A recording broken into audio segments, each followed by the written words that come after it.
CJ, it's been a couple of weeks since we've had a chance to talk about Whitworth baseball. So let's go back a couple of weekends. You took a trip to California. The Pirates came out of that 3-2, a non-conference trip. What did you take away from that, other than the fact that when the offense is on, we can put a lot of runs on the board?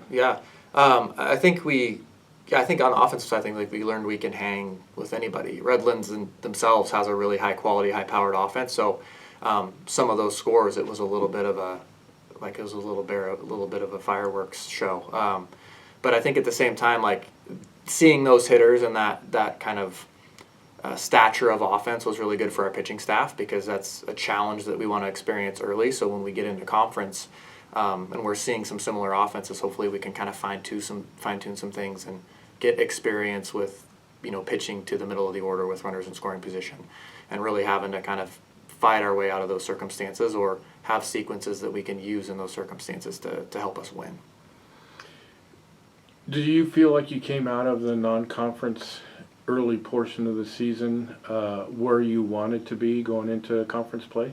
I think yes and no. I think when you go into the preseason, you obviously, as a head coach, you're never satisfied, because you want to see all aspects kind of firing on all cylinders, right? Offensively, defensively, and pitching.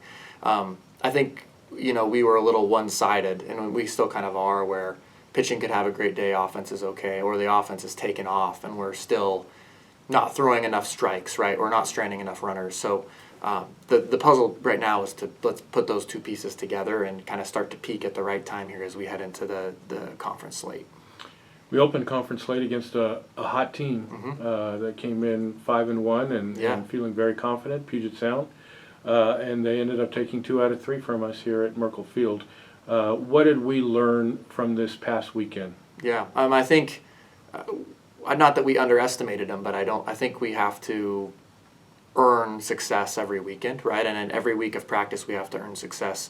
I think it's a good lesson in not being satisfied for us, where I think we know we're a talented baseball team, but sometimes there can be some lethargy kind of around that, or some lethargic attitudes around that, because we know we can score 20 runs a game, we're okay. And that can breed some confidence, but that can also breed a little bit of laziness to know that, we don't need to do the little things right or accept free bases, those types of things. So I think we're kind of trying to find our identity where we can put all that talent on the field at the same time and have everything working for us at the same time as well.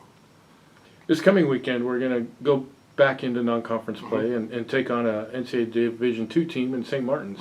What do you know about the Saints? What challenges will they present? I know that they've played more baseball than us, and they've played a lot of high-quality opponents. So I think anytime they come into a series where you're dealing with a more seasoned team from a number of games under your belt, I think you can expect a little bit cleaner baseball, right? Or less errors, less walks, less ways where they can beat themselves.